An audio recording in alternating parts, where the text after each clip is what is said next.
Today I'm going to review the brand new Rheinmetall Panzerwagen. Is it any good? Is it worth grinding? Well, there's only 2 tanks in the tech tray. If you already have the IO251, it should be very easy to go through. Now the HWK12 is not worthy of a note. It is not very good, so let's move on straight to the Rheinmetall Panzerwagen, which can be best described as a Leopard with more camo and more gun depression, but a significantly worse gun. So what we have here as well, we have obviously the regular light tank ability where while moving, the camo stays the same that every light tank has. It's not really a special ability, it's just what light tanks have anyway. Then it has the tracer shells, which somehow has more effect against the Chinese light tanks as well, which is, well, more gimmicks. Wargaming wants to make the game simpler, but gimmicks like these simply complicate the game furthermore. And we also have the adaptive concealment, which means this vehicle is very sneaky.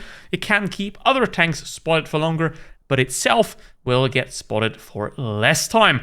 Now, let's have a look at the loadout. It also has all of the special consumables because Wargaming decided to give this thing every ability and every special consumable imaginable because the tank itself is obviously quite boring, so Wargaming tried to spice it up right here. Now, I personally go for the same thing on every tank. I don't have much value personally from these special consumables. I don't use tungsten. If you want to do that, if tungsten works better for you, if you want to use reticle calibration, it doesn't really make a lot of sense on this vehicle. If you want to use the improved engine boost, replace the second slot, or whichever slot you want to use, but I always highly recommend multi-kit and repair kit on any tank, unless you're playing high skill ratings or tournaments. I always recommend for everybody, use the multi-kit, use the regular repair kit. You're going to have much more out of that for the average player than using these right here, because obviously you need to know how to use them. Now, provisions, they're going to get deleted in a couple of months in the Reforged update, but they just take the 3 most expensive ones, problem solved. Ammo as well, simple loadout. It does have decent HE rounds, so equip some. And then for the equipment, right here, obviously the third row is the same as always. I wouldn't really use camouflage net on anything besides like a grill or a camping tank destroyer. The extra 30 meters view range are going to be quite useful. Obviously the toolbox, it doesn't have any armor whatsoever, so the improved assembly is a must. The enhanced armor does absolutely nothing. And then here the improved modules, I think to get the track durability up can be very useful. The refined gun or vertical stabilizer, it doesn't really matter on this vehicle too much, whichever one you use. So whichever one you feel better is the one you use. Now, the vertical stabilizer doesn't give you much boost whatsoever. The refined gun gets you down to 0.27, but in general, the gun is good enough to make both work. And then the enhanced gun laying drive, of course, over the supercharger.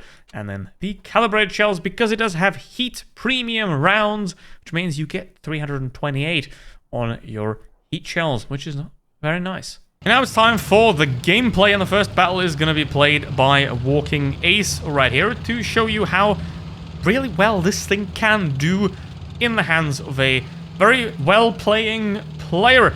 Now, I want to compare this thing to the Leopard 1, because the gun on this thing is significantly worse than Leopard. 1,000 less DPM, 25 less standard penetration, 30 less alpha damage.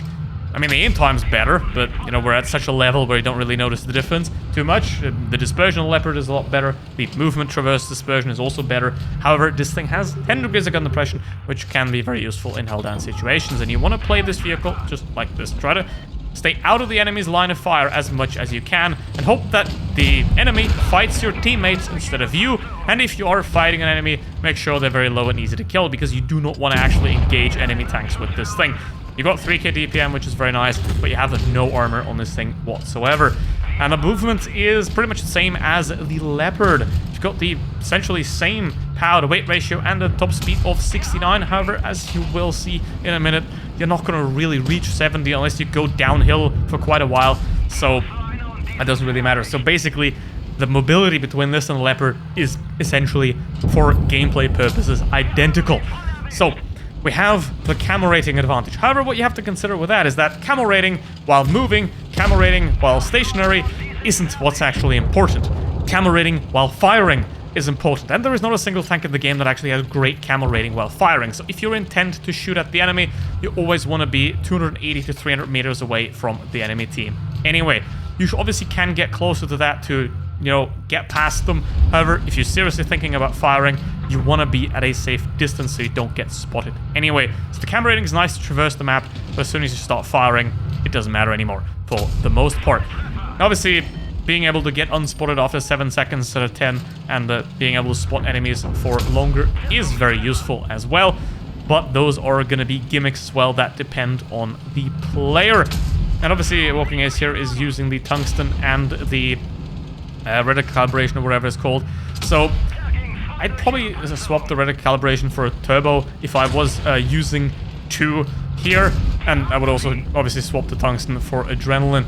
But if you want to use 2, this is something that works. The enhanced armor makes no sense on this vehicle whatsoever. So that is something that could work. And obviously what you want to do here perfectly, just get the heck out of there and avoid the enemy team like the plague, or the United States of America now. So just avoid them, don't go anywhere near them, let them do their thing, and watch as it all crashes. So again, here, the 6TP is chasing. Do you really want to engage with that? No, but use the great accuracy to get a shot. And this is really a expert player's tank. If you're a beginner, if you're not that good, if you're not that experienced, stick to something like an E50M or a M48 pattern. You're going to get a lot more natural performance out of those vehicles. Whereas this thing, you have to drag, scratch, and claw to get this thing to perform really well, which is exactly what is happening here. Obviously, I get the old tungsten is better than adrenaline, but here's the thing. Both have their advantages. Both increase your DPM. They do it in different ways. Whichever one of the 2 you use doesn't actually matter. You just use whichever one you're more comfortable with. Tungsten obviously gives you more damage and gives you the potential to, for example, kill a tank that you couldn't if you didn't use it. But adrenaline gives you the chance to, for example, hit a shot on a tank that is currently moving past you and is trying to get behind a house. And as they're trying to get behind a house, you're like half a second off the reload, you activate adrenaline, you get the shot, boom. Or you can keep tanks tracked for longer. So both have their advantages. I personally use adrenaline. Obviously, Walking Ace here has made very good use of the tank and gone to 8,200 damage in this battle right here. But whichever of the consumables you actually use, doesn't really that matter as long as they make you do better and don't just hinder you and don't make sense. Now, the second game is from me. Now, here's the thing about my Blitz playstyle. I no longer care about playing too well, because my playstyle at this point now is, I know that I'm better than everybody else, so I can allow myself to be worse. Pretty much. So you're gonna see me just fire on the move and not do sniper mode and all those kind of things just to prove a point here. So, obviously the Vicar's staring straight at me, not the best thing to do. I'm also completely disregarding the potential of the T-124 the T-124 lurking at the back of the trains. Who cares? So, you can still get something out of this thing, even if you play it like a complete dunce. And what I'm going to do now is I'm going to play it the way it's not supposed to be played. I'm going to jump right in there and get behind the Progetto. Obviously, there's 2 guys over there. I'm going to immediately get shot for that. And now I'm going to have to disappear. And I'm going to drag the Progetto's attention towards me, which is something you really don't want to do in this thing. You want to have the enemy pointing their gun at someone else other than you. That's the primary objective. With pretty much any light tank and rough tank splits, make the enemy point their gun at anyone but you. So if it's a friendly light tank, then if they're good, trying the same thing. So you've got to work together there. But now we've got the Kranwagen there, who's gonna get finished off quite soon. But in general, I think this is a okay vehicle. Like, it's not great, but it works if you know how to extract the performance out of it and know where to put it, how to play it. But if you don't know that, if you don't have a lot of map awareness, if you're not really that good at traversing quickly, finding new opportunities, I mean, look at that. It doesn't even go up to 60 here, so the top speed doesn't really matter. Oh, look at that. Hit 68 for 1 second. So, yeah, don't worry. Like, here's the thing. Stats are important, but not as important as you think. Keep that in mind as well. All the numbers you can read as many numbers as you want. They're not going to make you a good player. If you know them, obviously it is helpful to know them. But if you don't know them and know how to play the game anyway, you're still going to have a great time. Like, I played like 10 battles in this thing. I had no idea what the alpha damage or anything was. So, still did pretty well. So, you can perform really well in this tank if you have map, game awareness, player awareness. However, generally, I feel, from what I've seen, I'd rather play the Leopard 1. I'll be honest. I would rather play the Leopard 1. Obviously, it doesn't have the camera rating, but I can play the Leopard with more confidence, with more aggression, because I know I got more DPM, I know I got more alpha damage. Obviously, the 7 degrees of depression hurts, but I prefer the Leopard personally. However, nonetheless, it's a decent tank, and if you like the Leopard, research it, you might like it as well. If you're a new player, inexperienced, stay away from it. But if you're a very good player, or you're just really good at light tanks and you love them, get it. But otherwise, this is a decent addition to the game. It's fine.